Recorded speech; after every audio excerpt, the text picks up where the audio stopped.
नमस्कार, मैं धर्मेंद्र कुमार प्रगति क्लासेस के YouTube चैनल में सभी का बहुत बहुत स्वागत। बात करेंगे मध्य प्रदेश शिक्षक पात्रता परीक्षा वर्ग 1 राजनीति शास्त्र के संभावित प्रश्नों के बारे में, जो कि कल 11 मार्च 2023 में इसका पेपर है।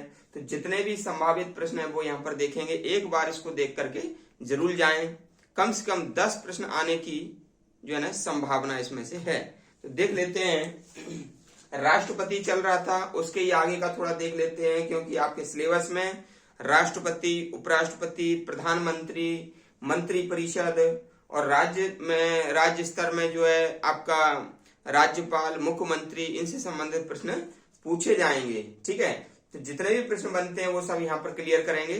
देख लेते हैं जो राष्ट्रपति का जो चुनाव है। ठीक है, तो अनुच्छेद 71 के तहत, ठीक है, राष्ट्रपति और उपराष्ट्रपति के चुनाव से संबंधित जो विवाद है वह सुप्रीम कोर्ट सॉल्व करता है। ठीक है, तो याद रख लेना, कभी भी यदि प्रश्न आए, ये वाला यदि प्रश्न आए कि राष्ट्रपति और उपराष्ट्रपति से संबंधित जो विवाद है ना वो कौन सुलझाता है, तो सुप्रीम कोर्ट उस विवाद को सुलझाता है। और राष्ट्रपति और उपराष्ट्रपति के जो चुनाव है वह कौन कराता है, तो भारत का निर्वाचन आयोग चुनाव कराता है। तो याद कर लेना कि 71 के तहत जो राष्ट्रपति है, राष्ट्रपति और उपराष्ट्रपति का चुनाव तो निर्वाचन आयोग कराएगा, निर्वाचन आयोग। ठीक है, और विवाद का सॉल्यूशन, विवाद का हल वह सुप्रीम कोर्ट यानी कि सर्वोच्च न्यायालय, भारत का सर्वोच्च न्यायालय। तो याद रख लेना इस अनुच्छेद के लिए, अनुच्छेद 71 के तहत राष्ट्रपति और उपराष्ट्रपति के चुनाव से विवाद का संबंध जो है ना उसका सॉल्यूशन करता है भारत का सुप्रीम कोर्ट। ठीक है, फिर अगला जो अनुच्छेद है, ये तो अनुच्छेद कितना है, 71 है। अनुच्छेद 72। ठीक है, तो अनुच्छेद जो 72 है, अनुच्छेद 72 ये भी बहुत ज्यादा इंपॉर्टेंट है। इसके तहत क्या होता है कि जो राष्ट्रपति है, राष्ट्रपति की क्षमादान शक्ति है। अनुच्छेद 72 में राष्ट्रपति की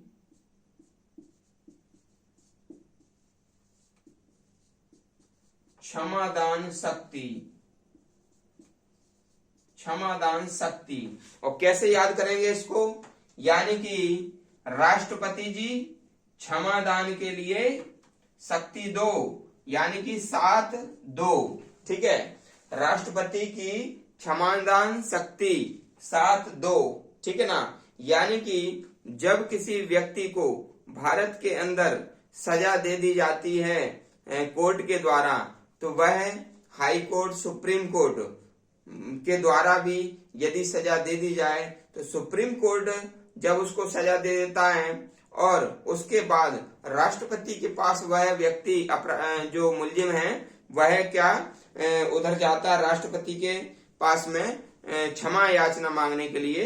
तो राष्ट्रपति चाहे तो अनुच्छेद 72 के तहत उसको क्षमा कर सकता है, लेकिन राष्ट्रपति के लिए भी मंत्री परिषद को जवाब देना पड़ेगा कि किस आधार पर उसको क्षमा किया है। जैसे कि धनंजय को फांसी दी गई थी हेतल पारेख की हत्या करने के जुर्म में। तो धनंजय ने जब सुप्रीम कोर्ट ने उसको सजा सुना दी तो फिर धनंजय ने याचिका लगाई, उसके परिवार वालों ने, कहां पर, राष्ट्रपति के लिए।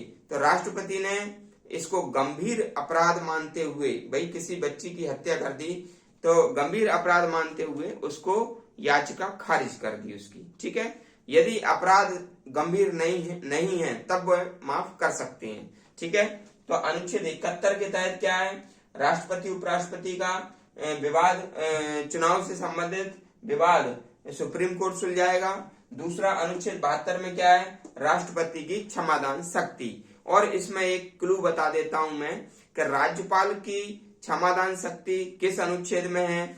अगर जैसे तो आपको ये अनुच्छेद याद करना है कि अनुच्छेद 161 में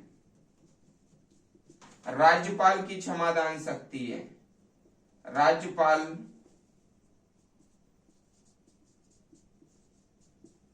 की क्षमादान शक्ति, ठीक है, ये याद करना है।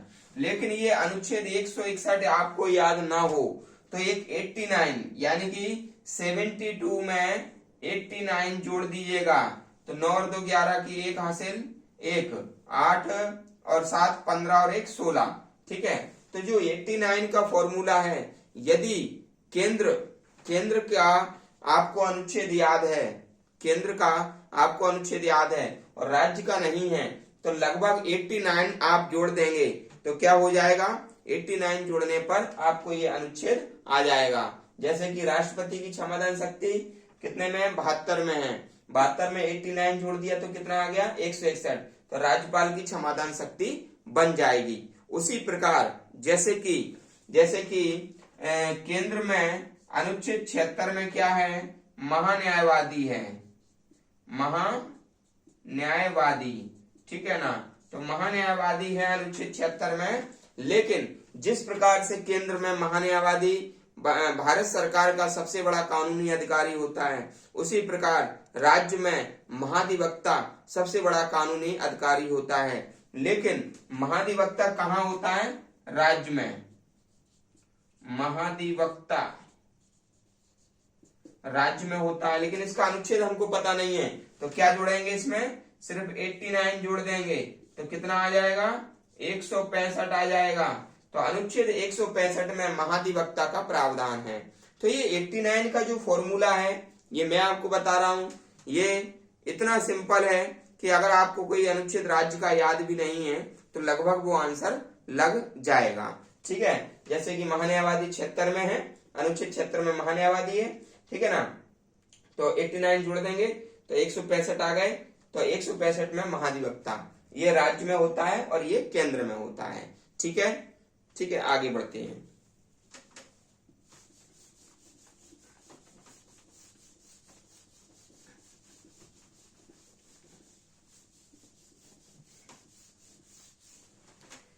फिर अगला है हमारा राष्ट्रपति का जो पद है वो कितने माह के अंदर भर लिया जाता है, ठीक है।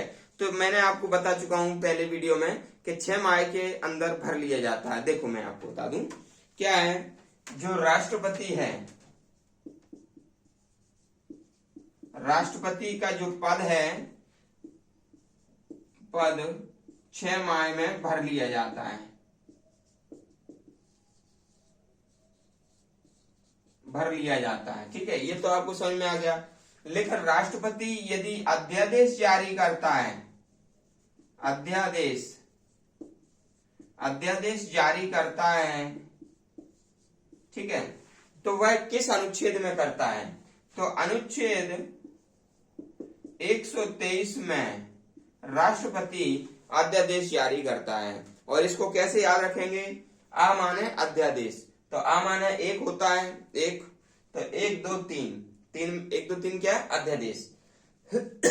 तो अध्यादेश जारी करेगा, तो पहला क्वेश्चन तो यही आएगा, किस अनुच्छेद में राष्ट्रपति अध्यादेश जारी करता है, तो 123, ठीक है।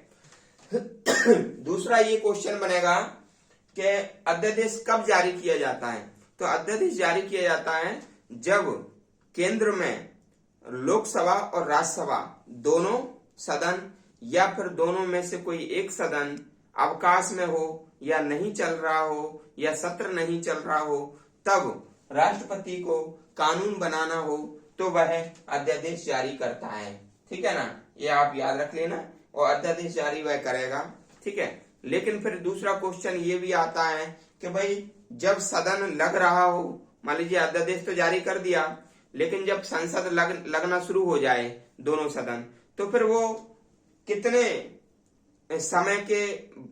समय में राष्ट्रपति के अध्यादेश को पारित कर उसको स्थायी कानून बना देते हैं, तो मैं आपको बता देता हूं, यदि सदन लग जाए, यदि सत्र चलने लगे तो 6 सप्ताह, ये याद रख लेना, 6 सप्ताह में जो है ना सत्र इस अध्यादेश को पारित करेगा तो वो स्थायी कानून हो जाएगा, नहीं तो यह अध्यादेश अपने आप ही समाप्त हो जाता है। ठीक है, तो हमेशा याद रखना, यहाँ पर 6 माह है और यहाँ पर 6 सप्ताह है। ठीक है तो 6 माह में पद भर लिया जाता है और 6 सप्ताह में जो सत्र जब चलने लगे तो सत्र चलने लगे उसके 6 सप्ताह के अंदर इसको पारित कर लिया जाता है, और नहीं करेंगे तो ये अध्यादेश क्या हो जाएगा, ये खारिज हो जाएगा। ठीक है, और ये पारित हो गया तो ये कानून बन जाएगा। ठीक है, ये आप याद रख लेना, यहाँ से भी क्वेश्चन पूछ लेते हैं। और दूसरा एक क्वेश्चन ये भी पूछेंगे कि मान लीजिए राष्ट्रपति तो अनुच्छेद 123 में क्या करता है, अध्यादेश जारी करता है, राज्यपाल कितने अनुच्छेद में करता है, राज्यपाल कितने अनुच्छेद में अध्यादेश जारी करता है। तो आपको कुछ नहीं करना है, राष्ट्रपति 123 में करता है तो 2 आगे लिखना है, तो 213 हो जाएगा। अनुच्छेद 213 में, क्योंकि राष्ट्रपति पहले नंबर है और दूसरे नंबर क्या है, राज्यपाल होता है ना राज्य में, तो इसलिए राज्यपाल 213, 2 आगे कर दो तो फिर ये क्या बन जाएगा, 213 बन जाएगा। तो अनुच्छेद 213 के तहत राज्यपाल अध्यादेश जारी करता है। क्लियर हो गया भाई। ठीक है आपको कुछ याद नहीं करना है, एक बार इसको याद कर वीडियो देखना है और एक ही बार में आपको याद हो जाएगा। यूनिट ट्रिक के माध्यम से मैं आपको बता रहा हूं। ठीक है, तो इसमें आगे देख लेते हैं।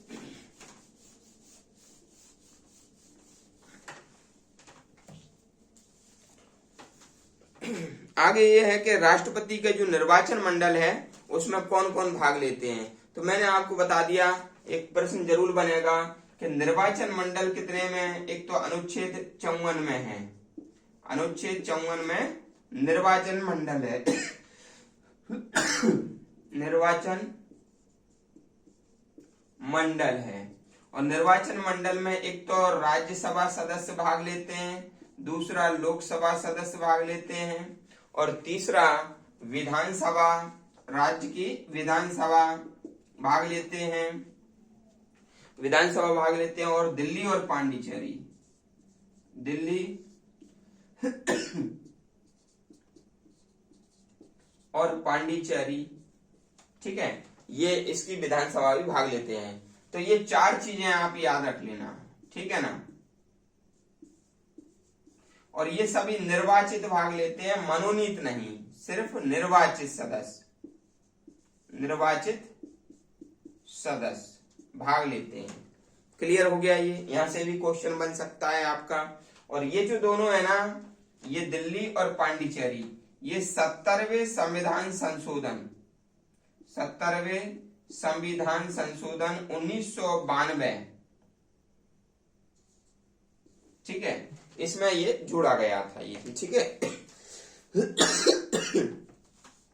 अगला देख लेते हैं, अगला देख लेते हैं, पॉकेट वीटो का उपयोग करने वाला जो राष्ट्रपति हैं वो कौन थे। देखो, पॉकेट वीटो वह वीटो होता है, वीटो माने होता है मना करना।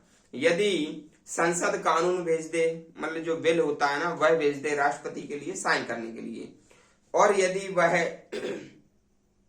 उसको वापस नहीं भेजे या साइन नहीं करें तो उसको कहते हैं पॉकेट वीटो। यानी कि पॉकेट वीटो का संविधान में ये दिया नहीं गया कि कब तक वापस करना होता है, ठीक है ना, उसको पॉकेट वीटो कहते हैं। तो ज्ञानी जेल सिंह ने इसका प्रयोग किया था। फिर है राज्य के मंत्रिमंडल की बैठक की अध्यक्षता कौन करता। देखो, राज्य का जो मंत्रिमंडल होगा उसके बैठक की अध्यक्षता करेगा मुख्यमंत्री, और केंद्र में उसी प्रकार प्रधानमंत्री बैठक की अध्यक्षता करेगा, ठीक है। आगे बढ़ लेते हैं थोड़ा सा। कुछ वेतन है, मैं आपको बता दूं वेतन, जैसे कि राष्ट्रपति का 5 लाख होता है,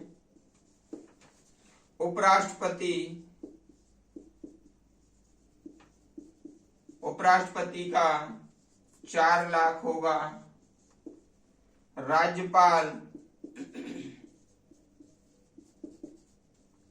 3.5 लाख होगा। ठीक है। सीजेआई को कहते हैं भारत का सुप्रीम कोर्ट का मुख्य न्यायाधीश। 280 होता है इसका, 2,80,000। ठीक है। फिर high court CJI supreme court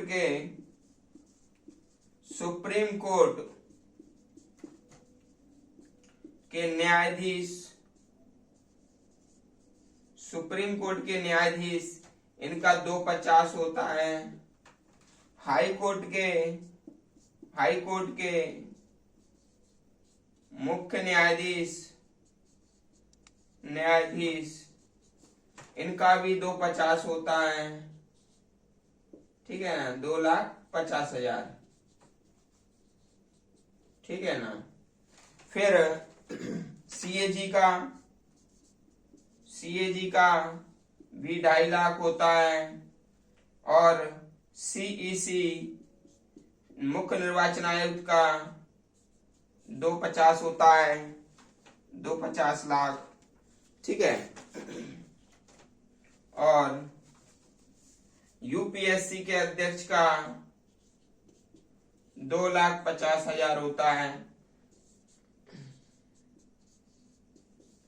ठीक है। ये हम याद करेंगे, इनको अच्छे से याद कर लेना। और कुछ भी इसमें मतलब याद करने वाली चीज नहीं है।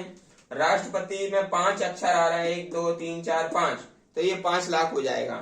ठीक है। उपराष्ट्रपति एक ओहदा कम होता है तो 1 लाख कम हो जाएगा। राज्यपाल 3.5 लाख हो जाएगा। तो ये 3 तो आप याद रख लेना।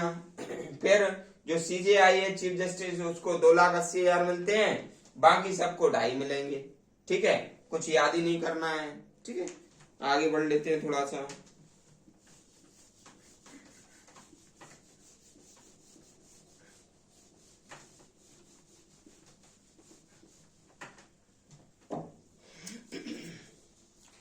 देखो,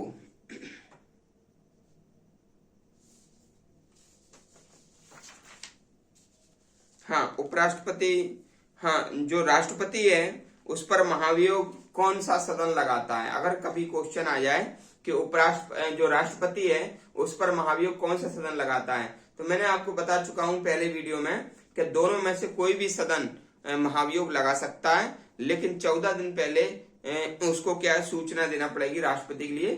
फिर 1/4 सदस्य प्रस्ताव लाएंगे और फिर उसको 2/3 बहुमत से पारित करेंगे। पारित हो जाएगा, फिर वो जो प्रस्ताव है ना वो दूसरे सदन में चला जाएगा। वो भी 2/3 से यदि पारित करते तो राष्ट्रपति को त्याग पत्र देना पड़ेगा। ठीक है। अनुच्छेद 61 में क्या है? महाभियोग का प्रावधान है। ठीक है। अच्छा, राष्ट्रपति अपना जो त्याग पत्र है, देखो जो उपराष्ट्रपति है,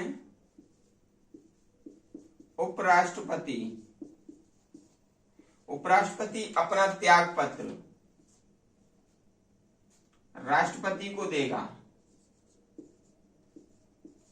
उपराष्ट्रपति अपना त्याग पत्र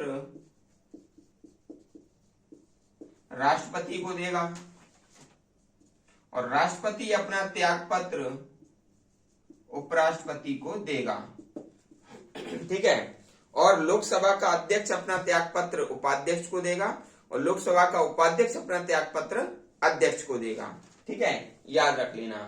तो उपराष्ट्रपति अपना त्याग पत्र राष्ट्रपति को और राष्ट्रपति अपना त्याग पत्र उपराष्ट्रपति को देता है। और उपराष्ट्रपति को जो शपथ है वह राष्ट्रपति दिलाता है। उपराष्ट्रपति को शपथ राष्ट्रपति दिलाता है। ठीक है। और राष्ट्रपति को जो शपथ है वो दिलवाता है सीजेआई यानी कि सुप्रीम कोर्ट के मुख्य न्यायाधीश। सीजेआई यानी कि चीफ जस्टिस ऑफ इंडिया। अभी कौन है? DY चंद्रचूड़। DY चंद्रचूड़ अभी क्या है? ये 50वें सीजेआई है। DY चंद्रचूड़ 50वें सीजेआई है। ये मान लीजिए शपथ दिलाते हैं किसको, राष्ट्रपति को। और अभी राष्ट्रपति कौन है, राष्ट्रपति है द्रौपदी मुर्मू, ये राष्ट्रपति हैं। उपराष्ट्रपति कौन है, जगदीप धनखड़,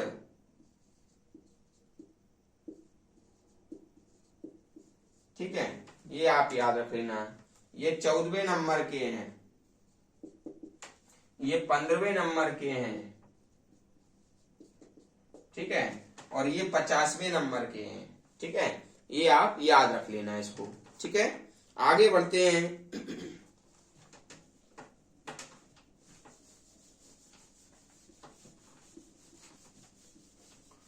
हाँ, और एक चीज और याद रख लेना, जैसे मैंने आपको बताया कि राष्ट्रपति को शपथ सीजेआई दिलाते हैं, तो सीजेआई को शपथ कौन दिलाएगा, राष्ट्रपति दिलाते हैं। सीजेआई को शपथ राष्ट्रपति दिलाते हैं, ये भी हम याद कर लेंगे। फिर आगे बढ़ते हैं। अनुच्छेद 63 में उपराष्ट्रपति का प्रावधान है, उपराष्ट्रपति का प्रावधान है अनुच्छेद 63 में। और इसको कैसे याद करेंगे, ये देखो 3, और यहां पर भी ये 3 से ऊ बन जाएगा, ऊ से उपराष्ट्रपति बन जाएगा। 63 में उपराष्ट्रपति का प्रावधान है। और 64 में ये कहा गया है, अनुच्छेद 64 में, कि उपराष्ट्रपति राज्यसभा का सभापति होगा। उपराष्ट्रपति राज्यसभा का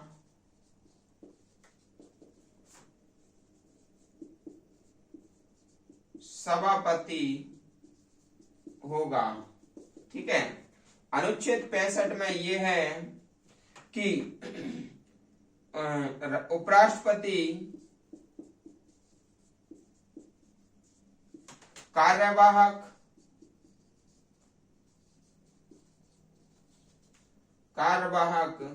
राष्ट्रपति के रूप में कार्य करेंगे, ठीक है ना। ये तीनों याद रख लेना। 64 में क्या है, सभापति, देखो सभापति 1 2 3 4, तो सभापति में कितने 4 अक्षर आ रहे हैं, तो 64 में उपराष्ट्रपति राज्यसभा का सभापति होगा। हमेशा ध्यान रखना, उपराष्ट्रपति को हटाने के लिए सिर्फ राज्यसभा सदस्य का बहुमत चाहिए, और राष्ट्रपति को हटाने के लिए दोनों सदनों का वोटिंग होना चाहिए, दोनों सदन काम करते हैं। हमेशा ध्यान रखना, राष्ट्रपति का जो निर्वाचन होता है वह दोनों सदन प्लस विधानसभा प्लस दिल्ली और पांडिचेरी। उपराष्ट्रपति का जो निर्वाचन होता है वो राज्यसभा सदस्यों, उपराष्ट्रपति का जो निर्वाचन होगा वो राज्यसभा और लोकसभा के निर्वाचित और मनोनीत दोनों सदस्य उसमें भाग लेते हैं, निर्वाचित भी लेते हैं और मनोनीत भी लेते हैं। जबकि राष्ट्रपति के चुनाव में मनोनीत सदस्य भाग नहीं लेते, क्योंकि मनोनीत तो राष्ट्रपति खुद ही करता है, इसलिए वो फिर अगर खुद ही करता है तो वो तो उसी को ही देंगे, तो इसलिए उसमें मनोनीत सदस्य भाग नहीं लेते। और राष्ट्रपति के उपराष्ट्रपति के चुनाव में लोकसभा और राज्यसभा के निर्वाचित और मनोनीत सदस्य भाग लेते हैं, और हटाने के लिए सिर्फ राज्यसभा सदस्य का बहुमत होना चाहिए, ठीक है। आगे बढ़ते हैं थोड़ा सा।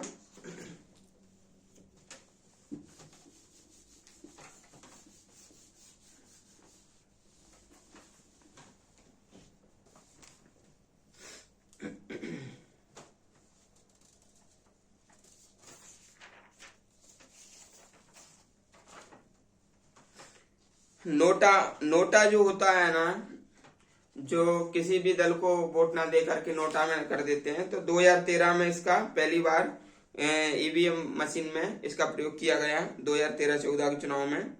तो प्रशासनिक सुधार आयोग पर बात कर लेते हैं। प्रशासनिक सुधार आयोग, प्रशासनिक सुधार आयोग, ठीक है, इसको कहते हैं एआरसी। एआरसी, और एआरसी का मतलब होता है एडमिनिस्ट्रेटिव रिफॉर्म कमीशन, ठीक है। यानी कि प्रशासनिक सुधार आयोग, एडमिनिस्ट्रेटिव रिफॉर्म कमीशन। ये बना था सबसे पहले, जो प्रथम बना था, प्रथम एआरसी बना था, वह बना था 5 जनवरी 1966 में। ठीक है ना। और इसको कैसे याद रखेंगे, 5 और 1 6, 5 और 1 कितने हो जाएंगे, 5 और 1 हो जाएंगे 6, तो 66 में। और ये 70 तक चला था, 1970 तक चला था पहला एआरसी, 66 से 70। ठीक है ना, ये बात आप याद रख लेना। और मोरारजी देसाई इसके अध्यक्ष थे। अध्यक्ष कौन थे इसके, अध्यक्ष मोरारजी देसाई। और दूसरा जो बना था,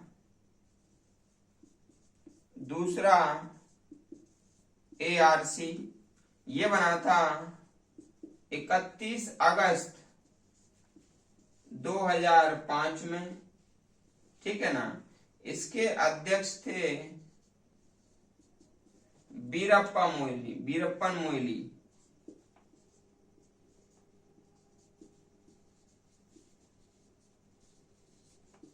ये याद रख लेना। ठीक है ना। और प्रशासन में सुधार करने से संबंधित था ये एआरसी। ठीक है ना। पहला एआरसी 1966 और दूसरा एआरसी 2005। पहले एआरसी के अध्यक्ष कौन थे, मोरारजी देसाई, और दूसरे के थे वीरप्पन मोइली। ठीक है ना, ये याद रख लेना।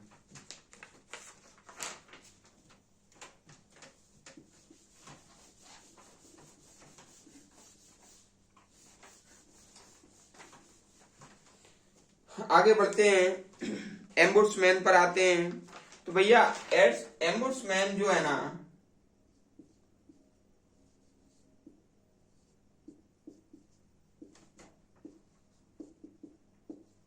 एम्बुड्समैन ये सबसे पहले 1809 स्वीडन देश ने इसको प्रारंभ किया था।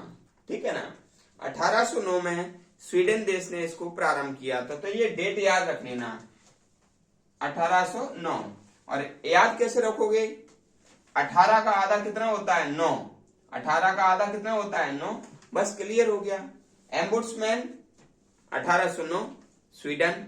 ठीक है। अब देखो भाई, मैं आपको बता दूं, अब इसी की तर्ज पर भारत में लोकपाल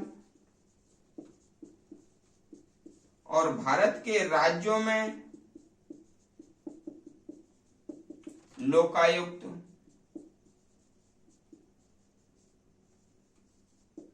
का गठन किया गया। ठीक है। तो मैं आपको बता देता हूं, भारत में जो लोकपाल है वह सबसे पहले 1968 में विधेयक लाया था, विधेयक, लेकिन ये पारित नहीं हो पाया। ठीक है। और इसमें उड़ीसा में सबसे पहले विधेयक लाए थे,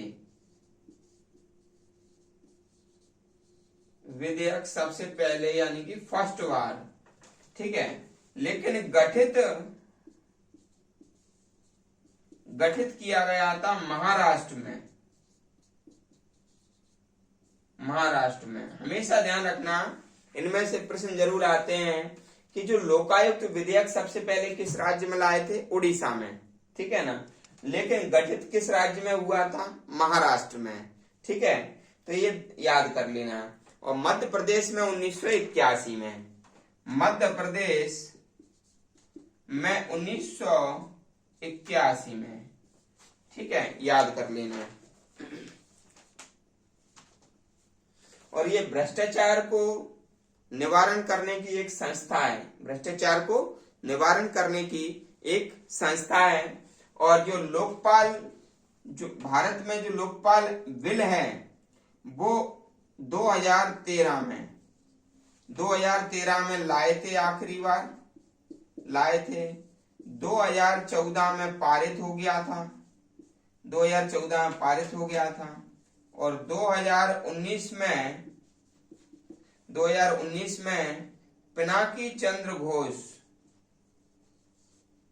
पिनाकी चंद्र घोष ये पहले लोकपाल थे, प्रथम लोकपाल। प्रथम लोकपाल कैसे याद रखोगे? पा से पिनाकी और पा से प्रथम, ठीक है।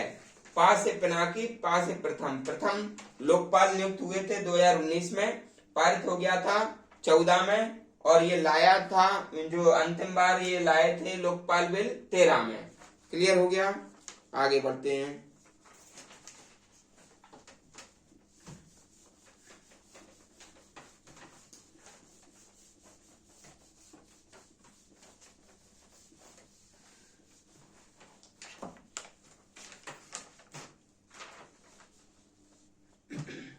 जो चुनाव आयुक्त हैं वो पहले एक सदस्यीय था। पहली बात तो बात करते हैं कि जो चुनाव आयोग है वो 25 जनवरी 1950 में केंद्रीय चुनाव आयोग गठित हुआ था। केंद्रीय चुनाव आयोग गठित हुआ था, ठीक है। इसलिए 25 जनवरी को राष्ट्रीय मतदाता दिवस मनाते हैं, ठीक है। 1989 तक ये एक सदस्यीय था, तो पहली बार 1989 में 3 सदस्यीय हो गया था। फिर इसको हटा दिया गया 90 में, 1990 में फिर हटा दिया, और 1993 में स्थायी रूप से 3 सदस्यीय हो गया।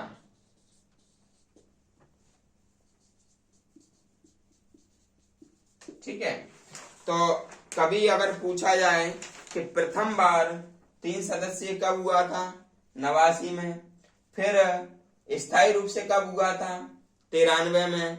लेकिन यदि ये पूछा कि 3 सदस्यीय मान लीजिए कब बनाया गया, तब फिर एक ही डेट आएगी 1993, और 93 में 3 आ रहा है तो ये 3 सदस्यीय, याद रख लेना। 93 में 3 आ रहा है तो 3 सदस्यीय। ठीक है, आगे बढ़ते हैं। और ये संवैधानिक निकाय है, चुनाव आयोग संवैधानिक निकाय है, क्योंकि संवैधानिक निकाय उसे कहते हैं जो कि जिसका संविधान में अनुच्छेद है, उसे कहते हैं संवैधानिक निकाय। अनुच्छेद 324 से 329 तक चुनाव आयोग का प्रावधान है, चुनाव आयोग का प्रावधान है। और अनुच्छेद 326 के तहत वयस्क मतदान का प्रावधान है। यानी कि हम जो वोट डालते हैं वह 326 के तहत डालते हैं। हम जो वोट डालते हैं वो अनुच्छेद 326 के तहत डालते हैं। ठीक है, आगे बढ़ते हैं। अंतरराज्यीय परिषद, देखो बहुत ही इंपॉर्टेंट है। अंतरराज्यीय परिषद, तो अंतरराज्यीय जो परिषद है वह 1990 में बना था, 1990 में बना था। अब अंतरराज्यीय यानी कि राज्य के अंदर, ठीक है, राज्य के अंदर याद कर लेना नो, ठीक है ना। अब जैसे कोई कह दे कि हमें आपके राज्य के अंदर आना है, तो आप क्या कहेंगे? नो, नहीं आ सकते। तो नो यानी कि नो और नो, तो 1990 याद कर लेना इसी तरह से। ठीक है, और अंतरराज्यीय परिषद के जो अध्यक्ष होते हैं, अध्यक्ष, अब अंतरराज्यीय यानी कि घर की बात है, अपने राज्य के अंदर की बात है, मतलब घर की बात है, तो अध्यक्ष हो जाएगा घर, यानी कि गृह मंत्री इसके अध्यक्ष होते हैं। गृह मंत्री क्या होते हैं? इसके अध्यक्ष होते हैं। अनुच्छेद 263 में इसका प्रावधान है। अनुच्छेद 263 में इसका प्रावधान है। 2 का 6 में भाग दिया तो 3 आ गए, 2 का 6 में भाग दिया तो 3 आ गए, तो 2 तिया 6, ठीक है ना। 2 का 6 में भाग दिया 3 आ गए, तो ये याद हो जाएगा 263 अंतर्राज्यीय परिषद। ठीक है। एक होता है राष्ट्रीय एकता परिषद, राष्ट्रीय एकता परिषद, और ये है 1961 का, ये 1961 का है। अब देखो एकता मतलब एक, एकता मतलब एक, तो यहां पर देखो भैया क्या है 61, 61, तो देखो यहां पर भी एक आ रहा है और यहां पर भी एक आ रहा है। भाई एकता हो जाएगी तो एक आ जा एक हो जाएंगे सभी, ठीक है ना। तो एकता परिषद आए तो 61 लगा देना, अंतरराज्यीय परिषद आए तो 9 यानी कि 1990 लगा देना, अनुच्छेद 263 लगा देना, गृह मंत्री इसके अध्यक्ष लगा देना। आगे बढ़ते हैं। सारी चीजें क्लियर हो रही होंगी, बस एक बार वीडियो देख करके जाना आप एग्जाम में, सभी चीजें याद आ जाएंगी वहां पर, ठीक है। अब है राष्ट्रीय विकास परिषद, विकास परिषद, ठीक है ना। 6 अगस्त 1952 में ये बना था ये, ठीक है। और एक है योजना आयोग,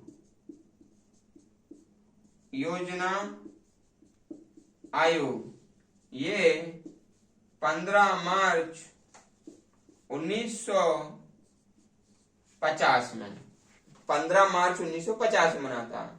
मोदी सरकार ने इन दोनों को मिला दिया और इन दोनों को मिला करके ये बना दिया 1 जनवरी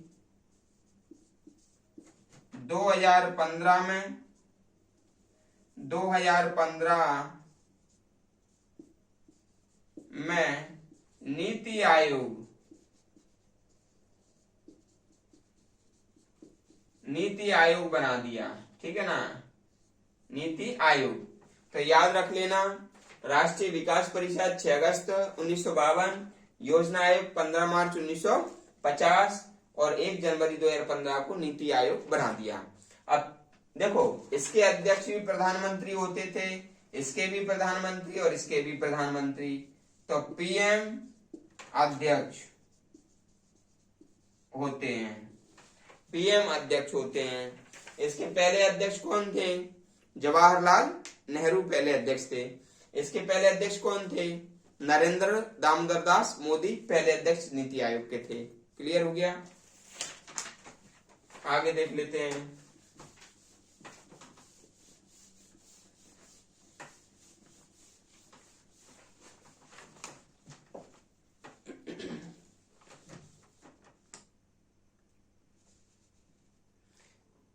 आगे है पंचवर्षीय योजना, ठीक है। पंचवर्षीय योजना, प्रथम पंचवर्षीय योजना 1951 से 1956 तक चलाई गई थी।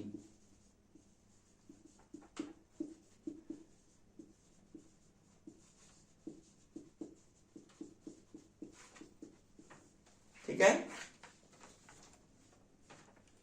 तो आज के लिए ये अभी ये दूसरा वीडियो था। अगला वीडियो आएगा सुबह, अर्ली मॉर्निंग आएगा, यानी कि 4 बजे से मैं वीडियो डालना स्टार्ट कर दूंगा, क्योंकि 10 क्वेश्चन आपके लिए सिलेक्टेड मेरे को करना है।